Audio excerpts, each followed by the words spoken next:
Ahí ya. Bueno, muchachos, le damos inicio oficial a grabación e iniciamos nuestra tertulia académica virtual. El tema a tratar el día de hoy es movimiento estudiantil. Bueno, muchachos, iniciamos formalmente grabación. Empezamos la tertulia académica virtual. El tema de hoy es movimiento estudiantil. ¿Qué vamos a tratar en este tema? El movimiento en tiempos de pandemia y represión social, como las épocas vividas actualmente. Conmigo me acompañan los compañeros Juan Pablo Rico Peña, Kenneth Joseph Forero, Juan Camilo González Botero, Juan David Romero y con ustedes me presento Brian Martín Romero. Ok, muchachos. Eh, por ejemplo, para los que pueden empezar por universidad privada, Kenny, una pregunta.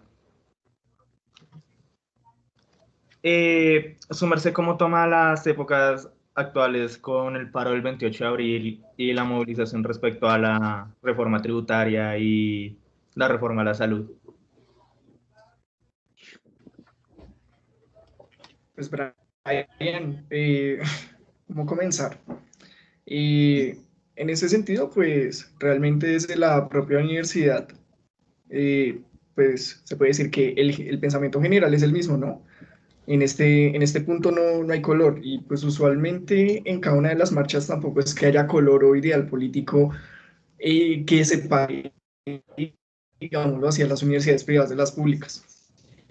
Digamos, pues desde nuestra propia universidad existe el movimiento estudiantil.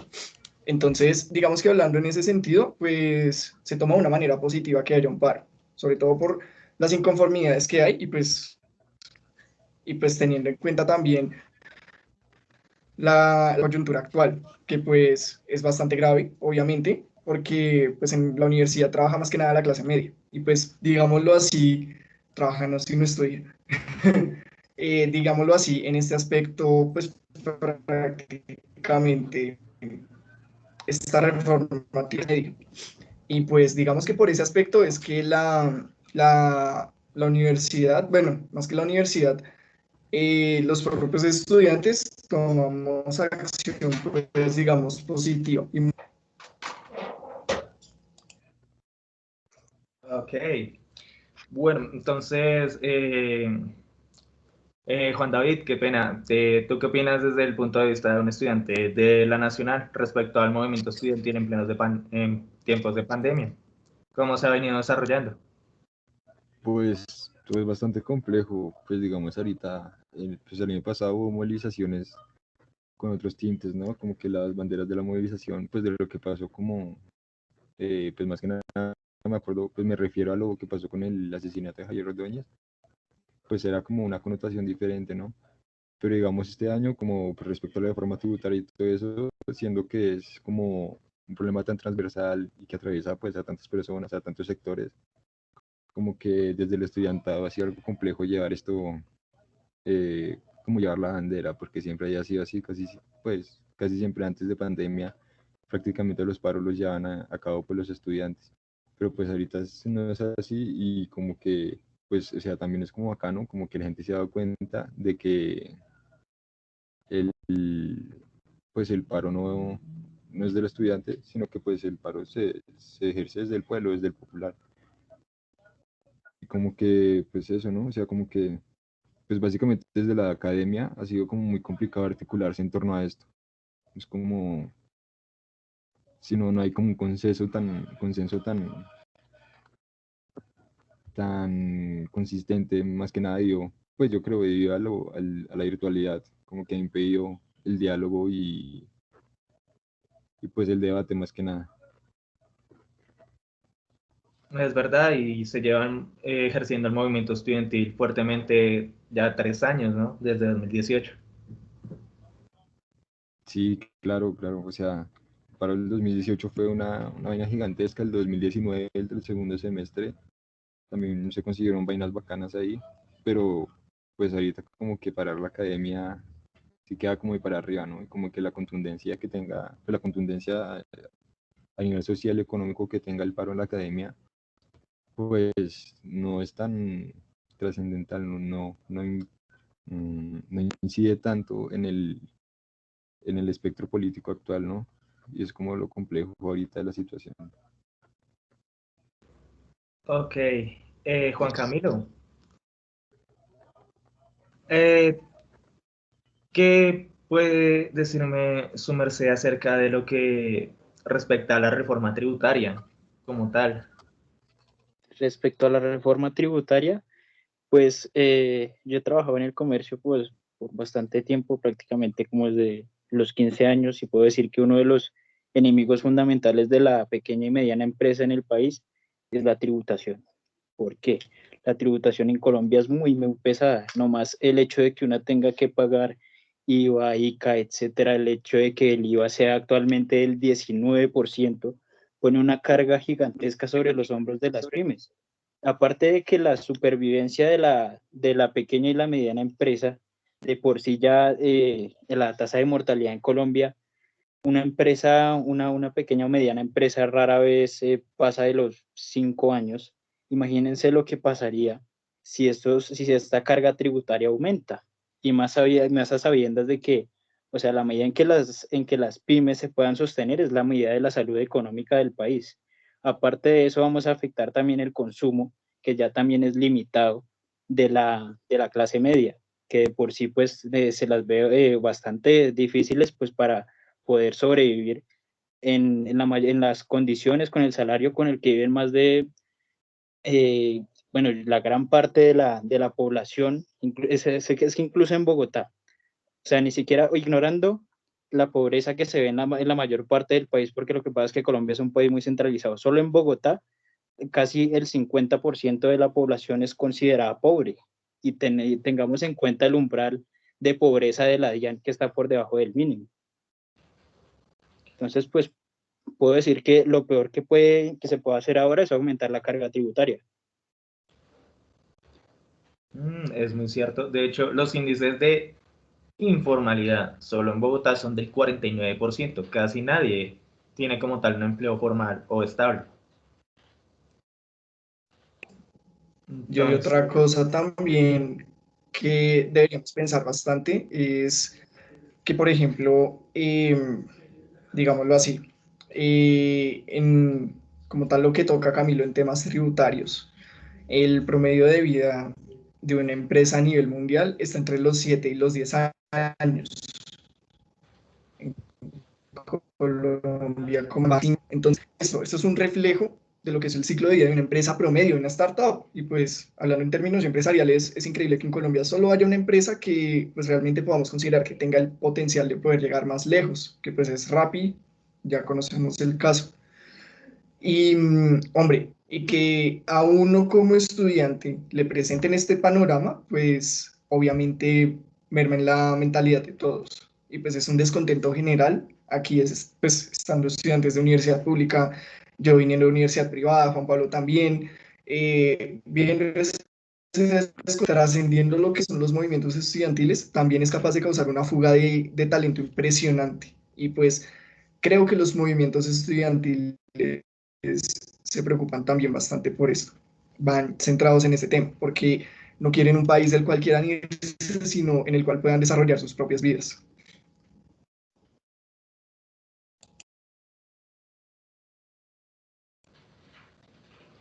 ok, Juan Pablo, ¿tú qué puedes decirme acerca de la reforma tributaria y a la salud desde tu punto de vista? No, pues a mí personalmente me afecta mucho, ya que al final yo, yo y mis padres estamos en una empresa que es mediana, nos afecta mucho a nuestro vivir como tal.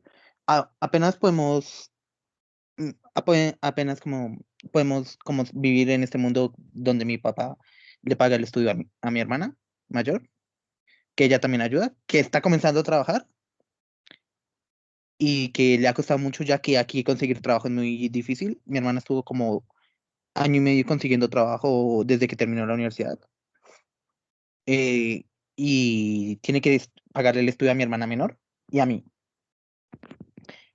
Y pues actualmente nos joderían mucho a nivel económico, eh, poder mantenernos si aumentan los precios y todo eso. ¿Consideras un panorama bastante desalentador lo que me comentas de tu hermana, el tema laboral para un recién Uy, sí, graduado? obviamente. Sí, el tema laboral para un recién graduado es muy jodido, literal. O sea, tú tienes que estar buscando trabajo, estar sobreviviendo de informalidades o comenzar tu propia empresa, que eso puede terminar siendo hasta perjudicial a veces. Porque tú te lanzas a un mercado que está muy lleno y todo eso. ¿Qué quieres decir, Juan David? Juan David, toma la palabra. Pues complementando como lo que dice Juan Pablo, o sea, es como algo como bastante común y un fenómeno que se suele repetir bastante en torno, pues, no en torno, sino como consecuencia de crisis económicas como la que estamos ya prácticamente viviendo, ya no es que se esté avecinando. Y es como que el tema de la generación perdida, o sea, como, pues es como ese nombre, ya el solo nombre es como todo triste, todo oscuro. Esto de que recién graduados, como que el mercado laboral es limitado, lo que dice Rico, empezar una empresa puede ser, ya queda muy de para arriba, la verdad, o sea, se puede hacer, pero queda muy de para arriba. Y pues como que pues el mercado laboral es limitado y encima la siguiente generación que se gradúe, pues van a ser más jóvenes, van a tener pues menos experiencia, por lo cual probablemente exijan menos, un salario menor al de las generaciones anteriores que van a seguir compitiendo con las siguientes generaciones que se están graduando, porque básicamente van a encontrarse como en este mismo ámbito, pues como compitiendo por este mismo mercado laboral. Es como una de las complejidades que también se ha estado acrecentando y que se va a seguir acrecentando inclusive. ¿Qué vas a decir, Kenny? Kenny, toma la palabra.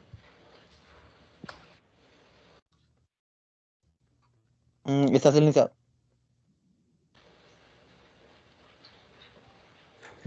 Bueno, estaba diciendo que, pues sí, totalmente de acuerdo con Juan David, pues también agregando algo, es que me parece increíble cómo es que pasamos de una generación que se hacía llamar nativa tecnológica a llamar la generación perdida. Esto es un tema, un llamado de atención gigante y la verdad es que todo esto se siente desde una desconexión total de un gobierno con sus personas, ya sean los mayores, ya seamos los jóvenes, incluso los niños.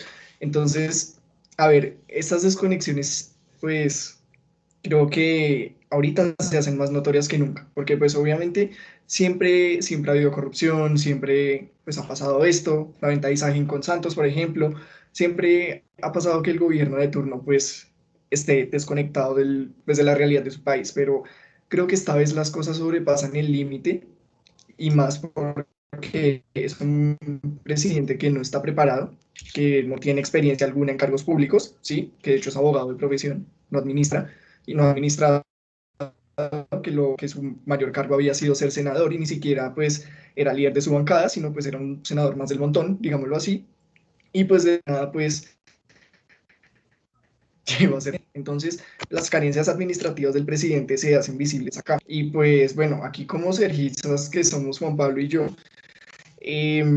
también tenemos en cuenta, hablando de desconexión, justamente eso, y la filosofía de la universidad y los ideales con los que uno entra a la universidad son muy contrarios a los que los directivos aplican. Y pues hablando un poco sobre la unidad de los movimientos estudiantiles y lo que me preguntabas también al comienzo, Brian, tiene mucho que ver eso porque es que las marchas del 21 de noviembre de 2019 dieron paso para que dentro de la propia Sergio Arboleda hubiesen marchas y manifestaciones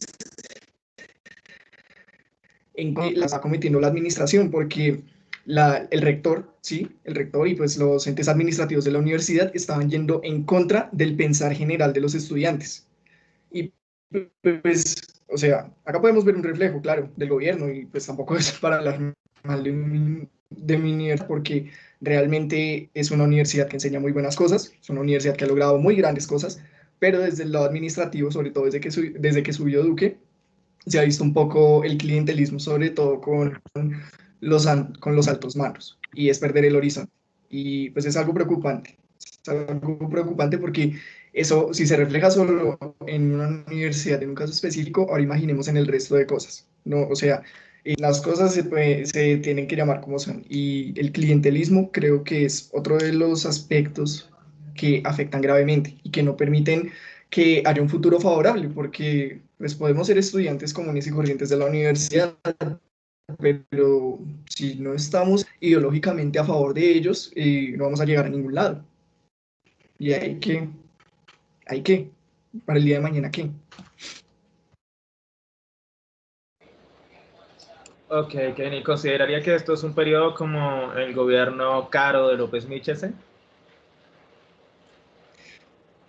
No, pues como López Miquelsen, yo la verdad considero, también por parte empírica, pero considero que este gobierno es fijo entre los peores. No, no sé si como López Miquelsen, pero no sé, yo considero que este puede ser peor, porque aparte tiene que enfrentar una crisis sanitaria y económica gigante desde los últimos 100 años. O sea, tal vez ni siquiera desde la Segunda Guerra Colombia no, ni siquiera la Segunda Guerra Colombia no se había visto tan afectada. Desde el crack del 29, hace 90 años, Colombia no se había visto tan afectada económicamente, y hablando de términos colombianos.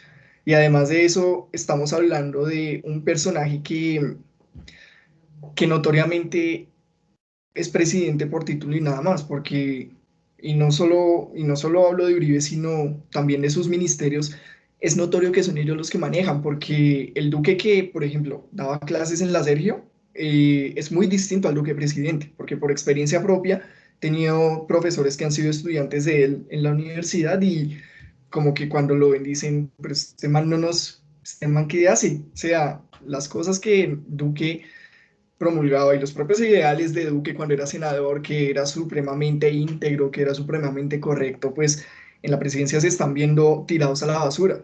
Sinónimo de politiquería, obviamente de populismo, de todo lo que quieran, pero creo que este presidente reúne prácticamente todos los males que puede tener un gobierno negativo para una población, y más una población que encima estaba afrontando un proceso de paz, de posconflicto, que además está enfrentando un problema grave de narcotráfico y encima tiene que afrontar una crisis sanitaria y económica. Entonces, supongo que es peor que López Miquelsen porque aparte de no estar preparado, enfrenta situaciones peores y no las sabe afrontar, evidentemente.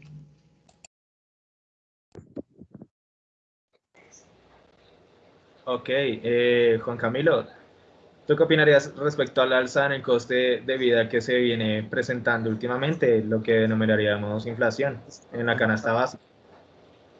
Inflación en la canasta básica, pues lo que, pues en primer lugar, como ya te decía, las condiciones de la mayoría de colombianos de por sí son bastante precarias y pues eso va a aumentar en primera medida, y pues yo creía que lo más importante, la seguridad alimentaria de muchísimas personas, ¿no? Y pues además de eso, eh, o sea, es que tenemos dos problemas. Es que a nosotros, como dice Kenny, pues como diríamos nosotros, se nos juntó el hambre con las ganas de comer. Entonces tenemos una crisis sanitaria global. Tenemos, pues por las restricciones del coronavirus y demás, tenemos al alza del desempleo, tenemos el desempleo y la tasa la cantidad de pobreza, la cantidad de pobreza ha aumentado, si no estoy mal, con unas cifras que hace poco, la verdad no me acuerdo muy bien, pero si no estoy mal desde el inicio de la pandemia, hay 1 millón más de personas pobres, o sea, es una cantidad bastante considerable. Y aparte de eso, eh, pues en cuanto a la subida de los precios, tenemos lo que es la inflación y tenemos lo que es, bueno, pues afortunadamente todavía no, pues quién sabe después, los impuestos, ¿no? Los impuestos a la canasta básica familiar. Entonces, pues lo que yo creo, pues primero los se van a ver afectados, pues en buena medida los productores y en segunda medida se va a ver afectada la seguridad alimentaria de muchísimos colombianos.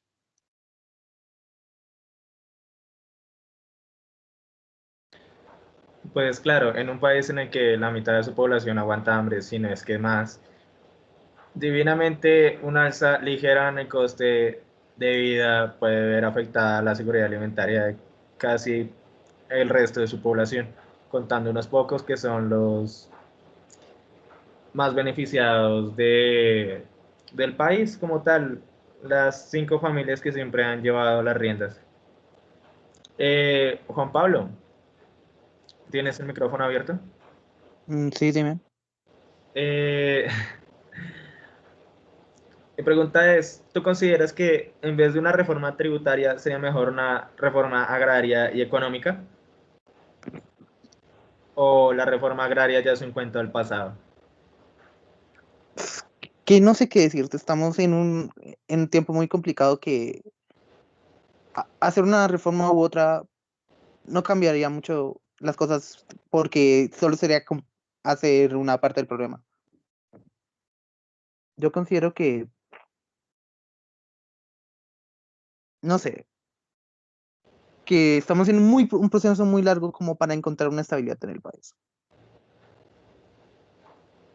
Ok, Juan Pablo, gracias. Juan Camilo. Pues lo que yo considero, la verdad, es que pueden hacer 10.000 reformas tributarias si quieren, pero, espera, como bajo la mano.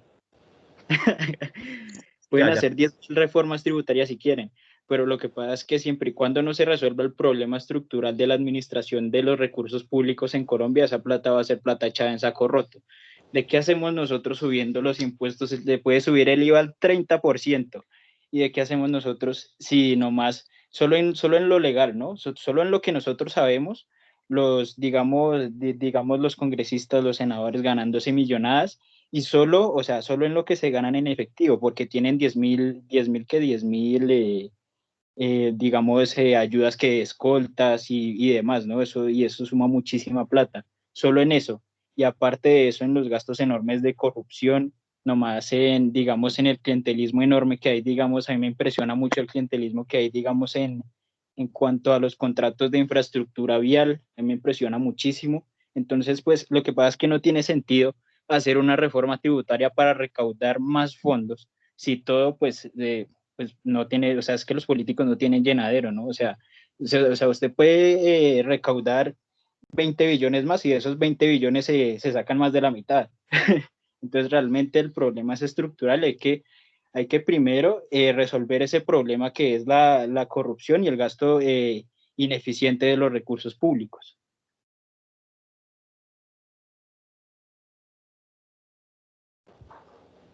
Ok, gracias, Juan Camilo. Kenny. Ah, Claro, totalmente. El problema es sumamente estructural, obviamente. Y sumándole a lo que dice Camilo, pongámonos en el lugar de un inversionista extranjero. Venimos a un país que en principio tiene un presidente de un sesgo político ya conocido, un país que se divide en tres ramas del poder, que tiene dos entidades de control.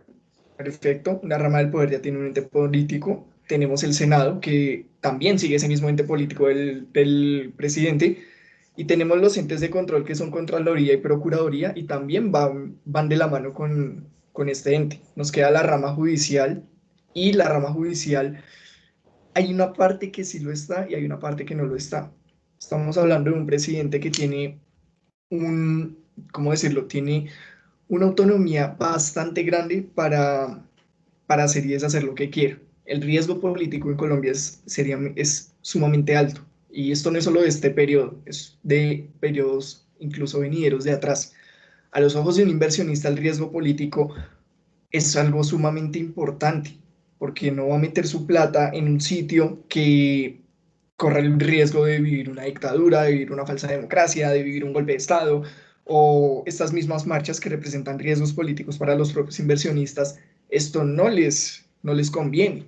Y la forma de evitar las marchas no es, ¿cómo decirlo? No es subyugando a la gente, no, es haciendo un gobierno eficiente. Y claro, lo que dice Camilo es cierto, hay que hacer una reforma estructural, pero una reforma tributaria tampoco es positiva y menos con un presidente que hace una reforma tributaria por año. O sea, eso ya es muestra de una incapacidad política y de que un país se le sale de las manos. Aparte de esto, yo creería que más allá de una reforma, hay que hacer una transición lenta hacia una industrialización. Y bueno, el tema de la agroreforma pues puede entrar ahí, pero creo que iría mejor una transición hacia la industrialización del agro, porque es un tema en el que Colombia tiene mucho donde explotar, puede incluso superar al petróleo como la fuente básica de ingreso en Colombia y puede dispararnos como una economía realmente positiva. Pero pues obviamente también hay que hacer los cambios estructurales dentro de la corrupción, la desigualdad, porque somos top 3 fijo todos los años en el Gini y esto es prácticamente inadmisible. Sí, o sea, hablar en términos de desigualdad y corrupción en Colombia es algo muy grave. Por lo mismo, las mismas 5 familias, el hecho de que casi la mitad está en la pobreza, que si nos clavaban esta reforma tributaria, mucho más de la mitad iba a ser, porque la clase media iba a ser la más desfavorecida. El hecho de que la clase media sea la más golpeada, de hecho, sí, porque digámoslo así, a los estratos más bajos les dan subsidios, tienen ahí su fuente de ingreso, pero la clase media no, la clase media le clavan los impuestos y tienen que pagar sus propias cosas y además de esto con la reforma de la salud incluso, o sea, si joden a la clase baja, a la clase media la joden aún más y no tocan a la clase alta. Mientras haya clientelismo y corrupción no se puede hacer nada. Y justamente creo que por eso tampoco es que no permite que se industrialice el país, por lo menos en este sentido. Y bueno, o sea, creo que en estos momentos una reforma tributaria no es positiva, y menos un gobierno que debe ser consciente con el gasto que hace y ser consecuente con eso, porque no es posible que en plena crisis económica se ponga a gastar en milicia, o sea, eso no le cabe a nadie, y menos si ese gasto en milicia representa la mitad del hueco fiscal que busca llenar. Es que estamos hablando de un tema sumamente serio y un gobierno que, como dice Camilo, quiere llenarse más de plata y quiere también llenar las arcas del hueco fiscal que el mismo gobierno gastó, pero sin tocar su propio bolsillo. Y aquí hay un problema de fondo, y es una incapacidad política y una inconsciencia, diría yo, bastante grande. Pero a este punto un paso a la industrialización como estar distribuido el agro en Colombia, que casi todo es por ganadería y pues hay grandes latifundistas, por no dar grandes ejemplos de haciendas que tienen miles de hectáreas, más grandes que pueblos, que básicamente son usados para ganadería. Por eso también hablaba de la reforma agraria, que en caso de una industrialización del agro sería bastante positiva para ayudar a la familia campesina. Claro, por Eh, eso dije que la reforma entra, o sea, es lo mismo, o sea, yo lo dije, la reforma entra y se puede dar una transición. Es que esa es la cosa, y a eso es a lo que voy. Esos latifundistas hoy los podemos ver regados en el Senado, repartiéndose ministerios, repartiéndose empresas, construyendo centros comerciales, ok, construyendo y Kenny. creando, digámoslo así, más distracciones y supuestamente haciendo crecer la economía, pero este crecimiento es mínimo comparado con lo que no dejan que crezca, ¿sí? Ok, Kenny, gracias. Juan David, qué pena. Dale, todo bien. Pues sí, como complementando un poco lo que dice Kenny, eh, eh, el problema es completamente estructural, ¿no? Si digamos siempre, por ejemplo, nada más la visión que se tiene del campesinado, sí, el campesinado como más mm, como una población que tiene una responsabilidad agraria, más, o sea, prácticamente se desconoce por completo toda la lucha histórica que ha tenido el campesinado en Colombia. Básicamente fue el campesinado el que acompañó al ejército pues de Bolívar. Bueno, igual tampoco voy a entrar a redimir figuras de las que me apoyan, pero quizás eso también sea muy importante de cara a una reforma agraria, como comprender que el campesinado tiene unas capacidades autónomas bastante crecientes y bastante considerables, ¿no? Y también pues como lo que resultaba que respecto a las cúpulas que se han creado, las cúpulas políticas, también que pues lo mencionaba Camilo, es bastante serio, o sea, literalmente, o sea, todo el poder está en manos de un partido que tiene una orientación política con una agenda neoliberal bastante compleja y una agenda que pues compromete las inversiones del país, ¿no? Ya, digamos, el papel del Estado ha sido completamente asistencialista, no, no se han proyectado realmente soluciones y este asistencialismo que el Estado mismo reproduce ha llevado a que diversas, o sea, asistencialismo basado en una economía con prospecciones neoliberales ha conseguido que diversas poblaciones dependan literalmente de determinadas empresas. Por ejemplo, el carbón, hay en el norte de Colombia, en La Guajira, hay bastantes poblaciones que dependen de carboneras, y el día en que terminen de extraer carbono de las canteras, ¿quién va a asistir a a estas comunidades? Porque ellos son, estas carboneras son las que proveen digamos, el agua, lo hacen por medio de carros. Cuando esta inversión se habría hecho de manera más eficiente, quizás concretando una infraestructura eh, que pues, permita que solvente estas necesidades de esta población.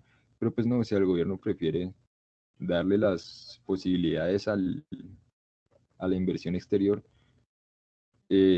darle las facilidades más que nada, y ya dejar así, que dejen las regalías a las personas que se dieron los contratos, ¿no? Como el interés por gajito de mesa, que pues nunca falla, y que aunque hay pruebas como que el tema sigue dando vueltas, y pues creo que Camilo va a intervenir. Ya. Ok, gracias Juan David. Juan Camilo, tienes la palabra.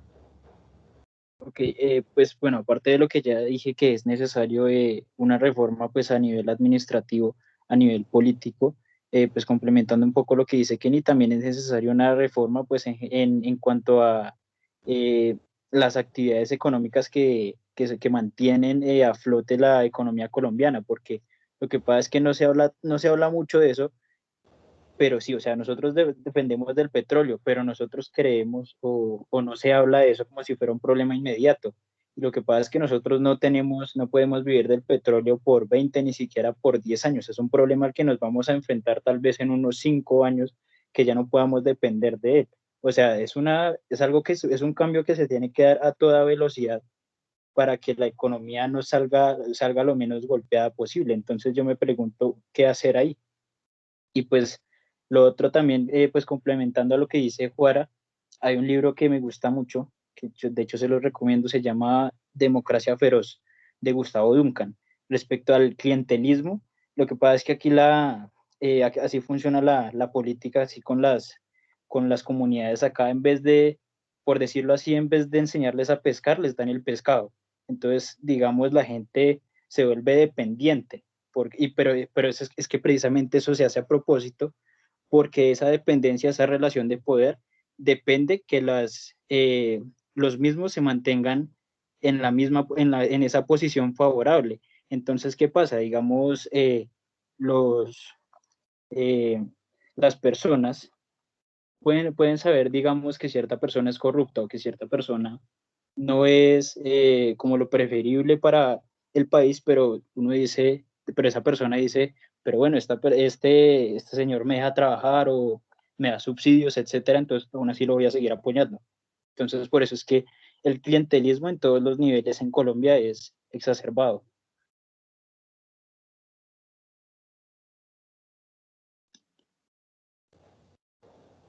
Ok, Juan Camilo, gracias. Juan Pablo, ¿tienes el micrófono habilitado? Dime. Bueno, ya tocando otro tópico respecto a, ¿tú qué podrías opinar acerca de la reciente protesta masiva que se ha levantado en contra de la reforma tributaria y a la salud, que no hemos tocado casi, en la cual ve seriamente afectada el bolsillo de los colombianos? Porque por si esa reforma a la salud es similar al tipo o modelo que se maneja en Estados Unidos, que es privado, por así decirlo, con pólizas sobre preexistencias y asistencia médica extremadamente costosa. Mm, ¿Yo qué opino de las marchas? Que sinceramente también uno debe marchar y oponerse a lo que considera que está mal para el país, pero tampoco llegar hasta cierto punto de violencia y todo eso. O sea, según tú, Que si quieres marchar, si quieres luchar bien, pero hacer ataques a la estructura de algunos lados, ¿no? ¿cómo qué estructuras, por ejemplo?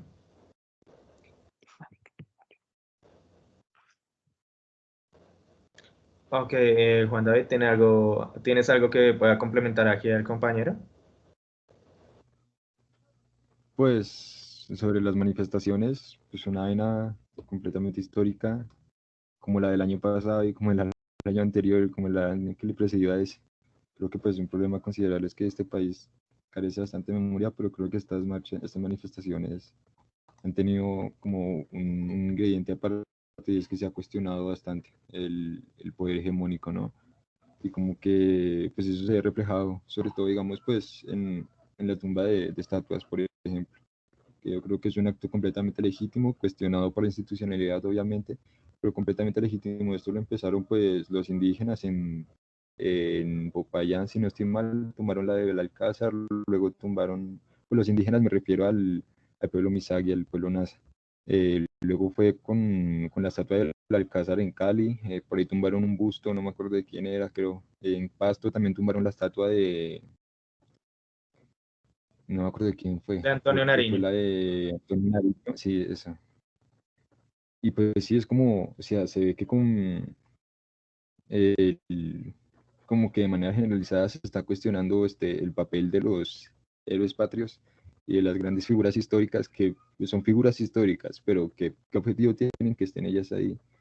¿No? Y pues también, digamos, pues aparte, tema aparte ya, sobre la reforma a la salud, que es un tema bastante serio, insisto, es como complementario a esta agenda política pues, de intereses neoliberales, sobre todo, como que ceder el servicio de salud a empresas que realmente pues, no son colombianas, que la mayoría no tributan acá, o pues no responden a empresas que tributen acá. Y pues básicamente eso, la privatización de la salud, por ejemplo, los objetivos que se tienen con la cancelación, pues el retiro del hospital cancerológico, darle paso al oncológico que propuso ese Sarmiento Angulo, y que pues obviamente ya no va a tener los mismos intereses de servir a poblaciones vulnerables y a poblaciones de menor escaso, de menor ingresos económicos.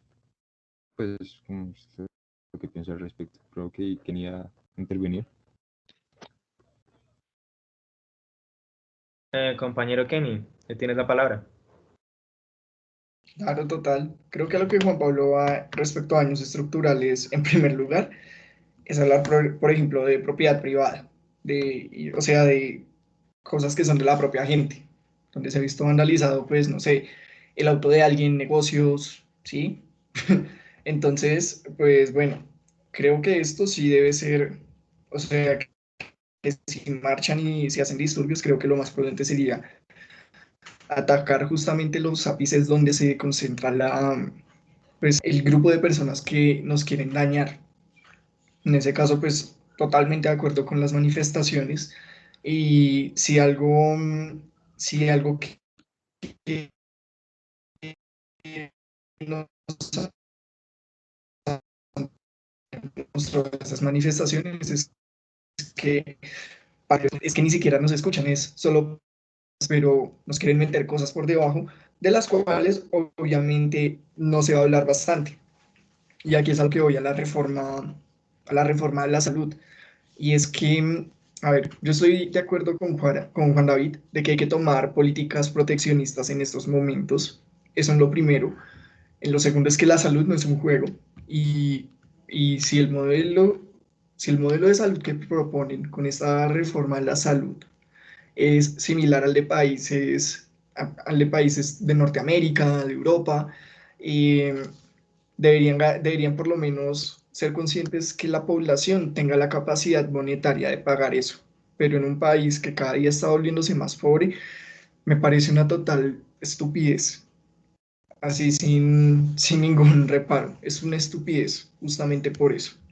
Porque no es posible que la salud ahora se privatice. Y hablando también del centro cancerológico, que se supone que de su inauguración y durante toda su construcción había sido un orgullo para Colombia por todo el avance médico que este iba a suponer. Darle este vuelco para atrás, ya hablando un poco en temas de marketing, no nos ayuda en nada, porque es que le quita el valor agregado que tenía este centro cancerológico, que era tener tecnología de punta al alcance de todos, al alcance de las personas.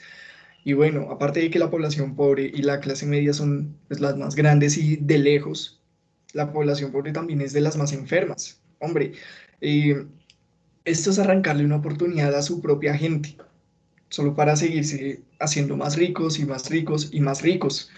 Entonces aquí se pone en duda la equidad de no solo del gobierno, sino también de las personas que se supone colaboran con el gobierno, porque construyen cosas, pero no las construyen para todo el mundo. Y aquí es donde está la falla. Aquí hay una falla gigante. Y esto ocurre no solo con el cancerológico, sino también con varios colegios públicos del distrito. Por ejemplo, el Colegio de la Felicidad es un colegio público, pero para que tu niño pueda entrar a este colegio, tienes que tener una garantía de que eres que tu estrato es superior al estrato 4, que tienes que tener una fuente de ingreso de no me acuerdo cuántos salarios mínimos. O sea, te ponen un montón de barreras para entrar a un colegio que es público, pero de manera excluyente con las personas, ¿sí? Estamos hablando de un colegio que queda en un sector que ni siquiera es de los peores de la ciudad, sino en La Felicidad, en Modelia, que es uno de los sectores, pues, digámoslo así, promedio de la ciudad, de la clase media. Entonces, si hay exclusión incluso dentro de un sector que promedia estrato 3, estrato 4, que esperamos con el resto de sectores económicos del país. Hombre, están olvidando a la media, están olvidando a la clase baja, están olvidando al campesino, están olvidando un montón de estas cosas. Y también están olvidando el sentido crítico de las personas, porque les están quitando el derecho a marchar, ¿sí? O sea, ¿cómo van a, o sea, que salgan desde la gobernación de Cundinamarca, por ejemplo, prohibir la marcha? Hombre, eso es un derecho fundamental, es expresar nuestra opinión, porque se supone que vivimos en democracia, se supone que lo que debe valer es la voz de la mayoría de las personas, y eso es algo que no se cumple, y es el problema estructural del que vamos desde el comienzo con Camilo, y esta reforma de la salud no hace más que separar esa brecha que cada vez está más grande de la desigualdad, y a esto vamos, a esto vamos. El fondo de esto es querer que los que están arriba se hagan más y más ricos y que el resto que coma de la que sabemos. Entonces, acá yo considero que hay un problema gigante y es que el gobierno, sea como sea, está desesperado por buscar la forma de recaudar y a la vez de poder enmermelar a los que le alcance. Y, y por más reformas a la salud, reformas tributarias, impuestos, leyes como quiera que la llamen, el mal gasto que el gobierno hace igual va a seguir creciendo, ¿sí? Eso de que con la reforma tributaria nos vamos a llenar, que con la reforma a la salud se hace se hace para también ayudar a llenar el hueco fiscal. Eso es mentira. Hombre, si quisieran llenar ese hueco fiscal, no malgastarían la plata creando ministerios inútiles, haciendo un programa que ya tiene más de un año a las 6 de la tarde, tampoco gastarían en milicia, que no es necesario, tampoco recortarían en todos los ministerios, menos en el ministerio, en el Ministerio de Defensa, se me dio la palabra, no recortarían gastos donde tienen que recortarse y es donde más se gasta en el país. Y antes serían un poco más laxos con la tributación para evitar también esa fuga de tributación, porque al lado tenemos tres paraísos fiscales, tenemos Panamá, tenemos Islas Caimán, tenemos Turcas y Caicos, hay un montón de paraísos fiscales acá al lado. Y esa tributación que puede llegar acá si las leyes son más laxas respecto a la tributación y son también más duras con quien no tributa en el país, pues hombre, no habría necesidad ni de reforma tributaria, ni de reforma a la salud, ni de reforma de ningún tipo.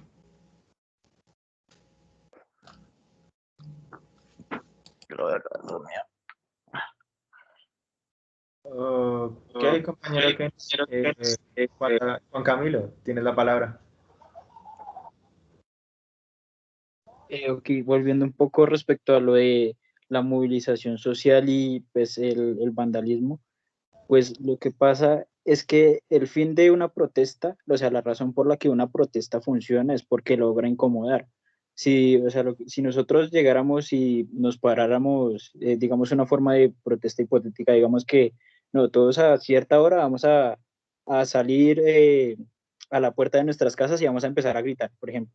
O sea, sí, es una forma de protesta, pero no va a servir para nada, porque al gobierno no le afecta en absoluto y podemos gritar, podemos pararnos en las pestañas, no les afecta nada. El fin de una protesta siempre es incomodar y generar presión.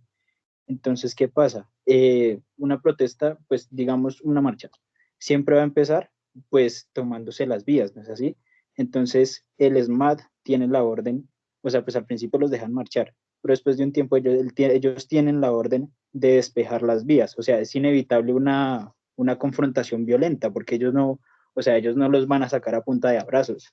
Entonces, pues si alguien te ataca, pues es natural que tú respondas de la misma manera para defenderte. O sea, básicamente, por lo menos como funcionan las cosas hasta ahora, es prácticamente inevitable si ellos tienen esas órdenes que no se termine en una confrontación violenta.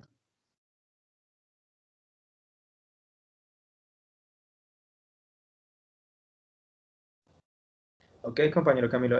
Juan Pablo, Mm, mm, dime. ¿tienes el micrófono activo? Sí, Juan David, sí, me duermo.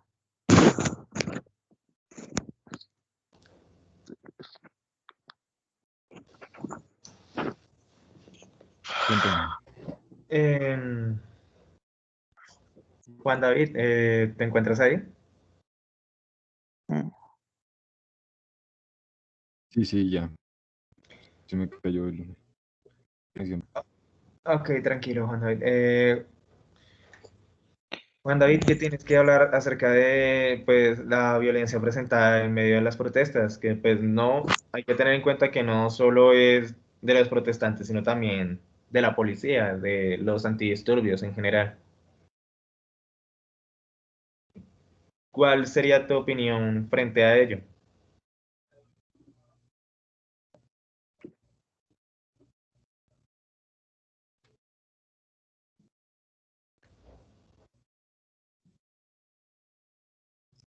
Juan Pablo, ¿quieres Pues comentarlo? es una cierta vaina bastante compleja. Uy, voy a tomarme el espacio.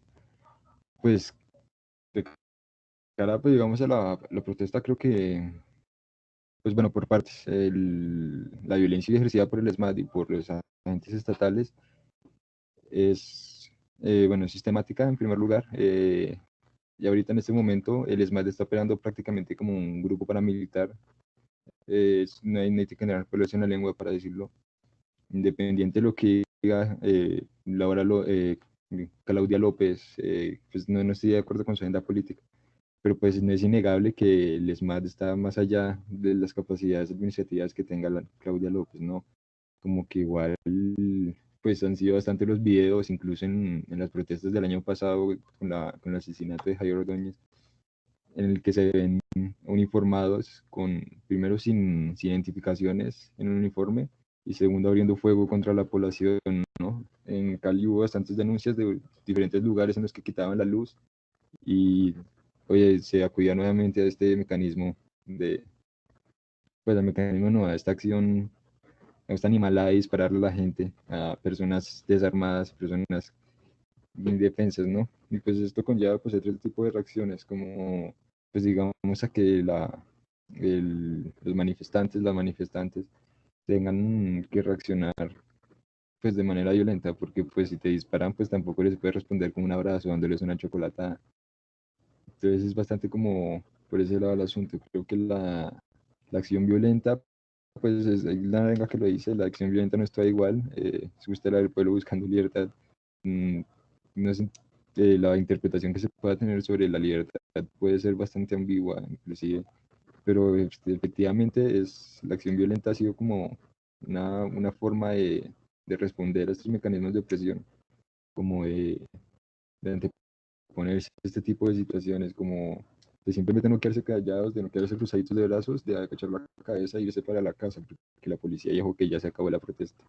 Entonces sí, creo que como por ese lado podría más o menos decir algo al respecto.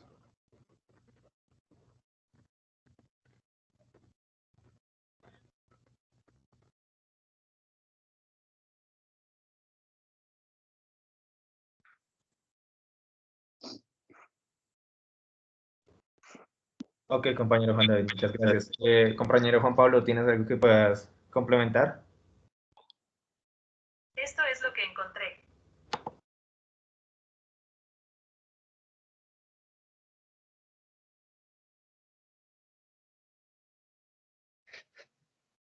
Me salí de la llamada, ¿cierto?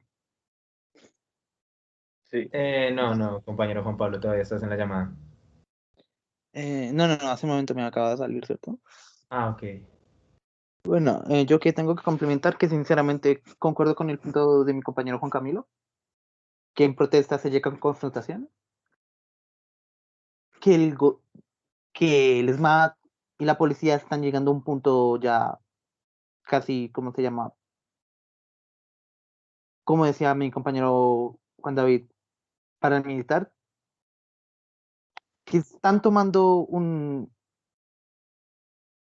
como derecho de ellos que pueden atacarnos, que sinceramente están quitándonos el derecho a protestar y todo eso, y que sinceramente yo veo normal que haya confrontación y violencia, pero no apruebo que se dañe propiedad privada de otras personas que no tienen nada que ver en las protestas.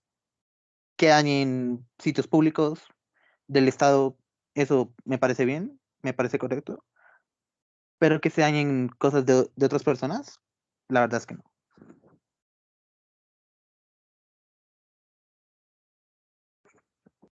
Ok, compañero Juan Pablo, respecto a, digamos, la movilización social estudiantil, Esto es lo Juan que David, encontré en la web.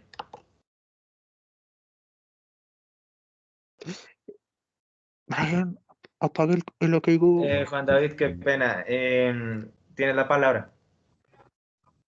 Sí, pues sí, como complementando lo que decía Juan Pablo, creo que sí es como importante en este asunto del, de, pues básicamente la destrucción de la propiedad pública. Creo que pues se maneja un simbolismo bastante interesante ahí, pero no simbolismo, es como un acto simbólico más bien, como que simplemente hallar estas estructuras, estas representaciones estas materializaciones de una estructura que no está funcionando, como es un sistema masivo de transporte ineficiente, o como lo serían las estatuas de genocidas reconocidos y admitidos como tales genocidas históricamente. Sí, como que es este el tipo de asuntos. Entonces también apoyo a Juan Pablo en el tema de la destrucción de propiedad privada, como no es legítimo, pero pues creo que hay una línea ahí, es como una línea muy delgada.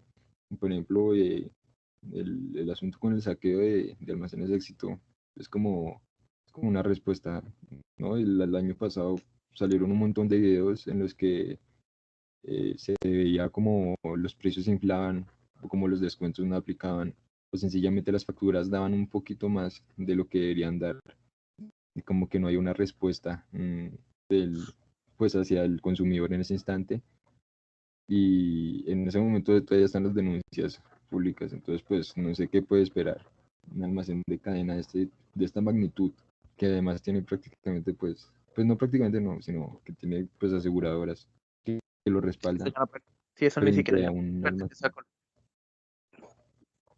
frente a un almacén privado, ¿no? Como a una empresa, una pyme, que no tiene cómo afrontar un saqueo, no tiene, de hecho, siquiera cómo asegurar sus establecimientos. Entonces creo que ahí sí hay como un tema, creo que da para un debate entero aparte, pero pues, bueno, esa es como mi opinión.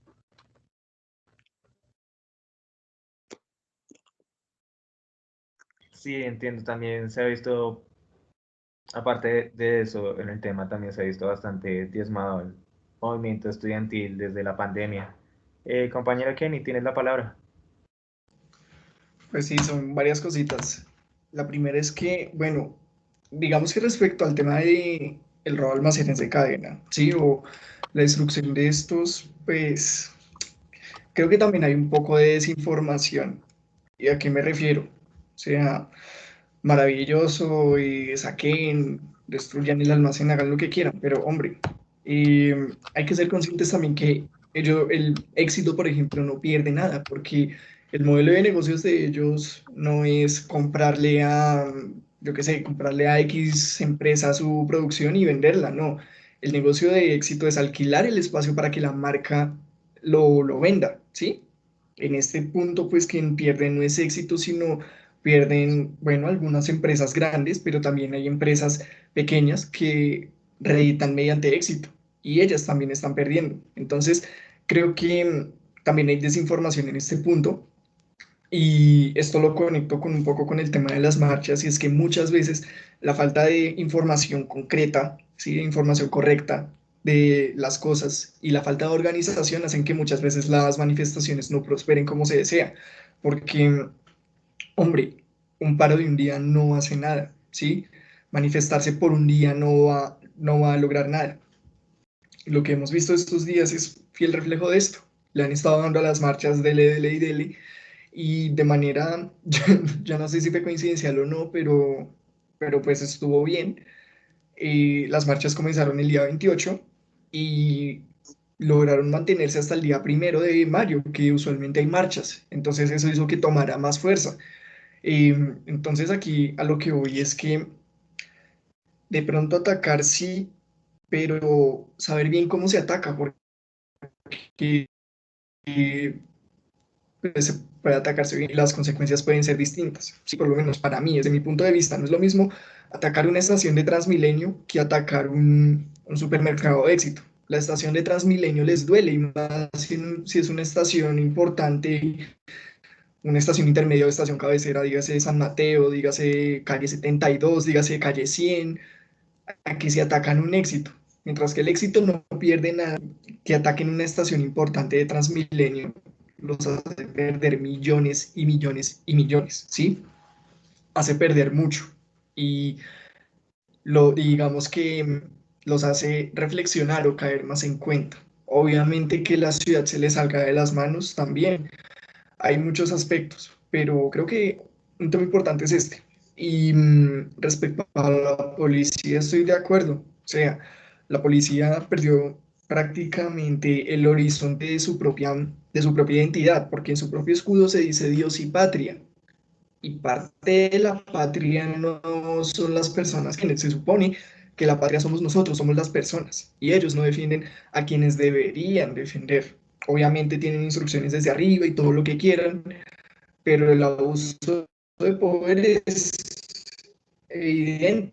Y en Ordóñez, que sucedió el 9 de septiembre del 2020, un abuso policial terrible, un caso terrible, o sea, el hecho de la forma en que lo mataron, también cuántas mujeres no han sido abusadas sexualmente, cuántas personas no han sido maltratadas por la policía en los procedimientos.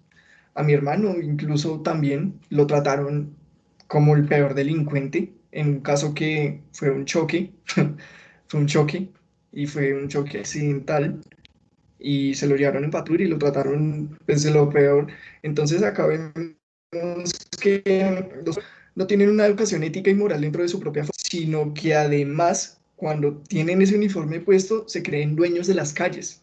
Y esto puede ser más peligroso que cualquier banda criminal, cualquier persona que nos vaya a atracar, porque es que en que se supone deberíamos depositar nuestra confianza para que nos proteja y antes está haciendo todo lo contrario, porque es que no es posible que uno vaya a la calle y no se sienta seguro y tampoco se sienta seguro si hay un policía de por medio, porque sabe que uno llegue a medio embarrarla, llegue a dar medio un paso en falso, ya lo esté amenazando, ya esté haciendo procedimientos ilegales, esté intentando propiciar un soborno, ¿sí?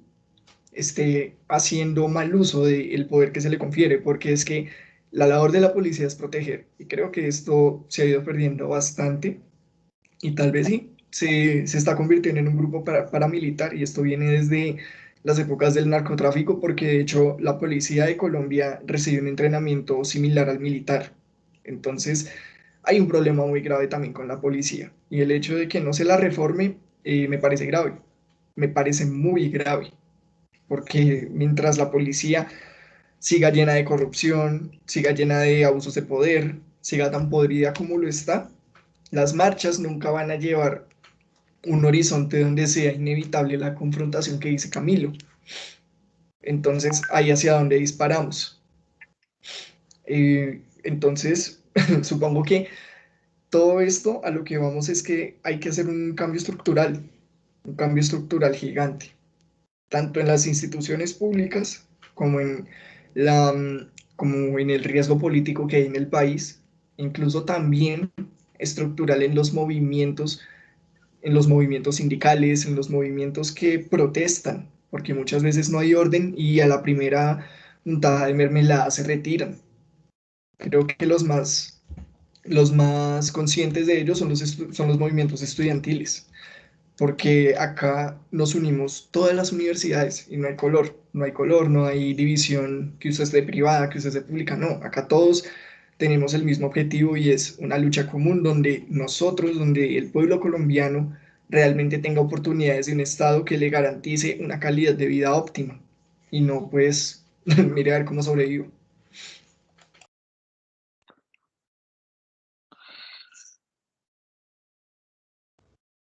Ok, muchas gracias, compañero Kenny. Juan Camilo, tienes la palabra. En cuanto a la movilización social, sí, siempre he pensado que la verdad le hace falta lo que es la organización, porque digamos, o sea, hay muchas razones para marchar, o sea, este es un país con infinidad de problemas y hay que marchar por los líderes y lideresas sociales asesinados, porque al gobierno no le importa en nada la cuestión ambiental, por los impuestos, en fin, hay 10.000 razones para marchar, pero lo que pasa es que... eh, digamos, en esta ocasión me gustó que pues había como algo en común, algo por lo que todos estaban luchando y era la reforma tributaria, ¿cierto? Pero es que muchas veces uno una marcha y tú puedes hacer el experimento, le preguntas a los marchantes por qué están marchando y todos marchan por razones igualmente válidas, pero marchan por razones distintas. Entonces, ¿qué pasa? Si todos marchan por razones distintas, no hay un objetivo al cual le estén apuntando. Entonces, eso es un problema de organización porque pues se sabe que están marchando por una cantidad de objetivos distintos, pero no se sabe exactamente para qué. Entonces, por eso me parece muy importante lo que dice Kenny de organizar lo que es el movimiento sindical, el movimiento estudiantil, para unos objetivos ya como más específicos, unos planes mucho más concisos y que no se vean tan afectados pues, por la misma corrupción de una mesa conformada por 4 o 5 personas que les untan platica y pues ya se acabó el paro. Entonces me parece que pues son muchas cosas para cambiar, ¿no? Y pues, a ver, ¿qué otra cosa iba a decir? Iba a decir otra cosa. Eh, Respecto a la policía, sí, eso es cierto, o sea, uno no puede, o sea, lo que pasa es que los policías, la verdad, son, sí, son personas que usualmente, pues no todos, ¿no? Pero abusan de su poder. Y lo que pasa es que no se puede decir que son casos aislados, porque muchas veces se escudan bajo, no, pero es que en todos lados hay buenos policías y malos policías, sí, eso es cierto, no descarto que haya policías honestos, pero no se puede negar que es un problema institucional, no es un problema personal, es un problema institucional porque lo que pasa es que como tal, digamos, no es normal que ya se ha normalizado, digamos, los sobornos, que ya uno ve, digamos, en diciembre más que todo, nomás la policía de tránsito que haga retenes justamente para recibir sobornos. O sea, yo creo que eso es una, o sea, eso es un medidor de ética de nuestras instituciones, pues bastante grave, ¿no? Y el hecho de que, digamos, ellos puedan ejercer la violencia porque sí, por tener un uniforme, y el hecho de estar, aparte de eso, de ejercer la violencia legitimados por el poder del Estado, o sea, me parece algo muy peligroso, la verdad.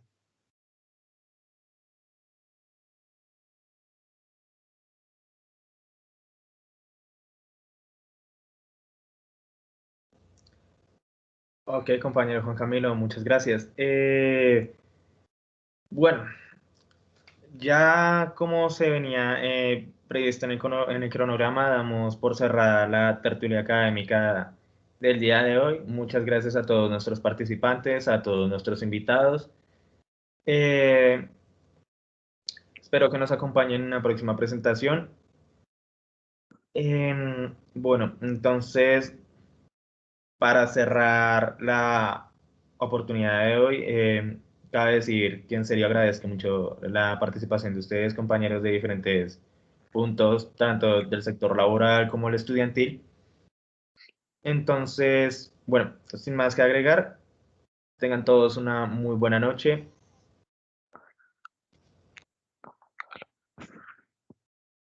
Y doy por finalizada la grabación.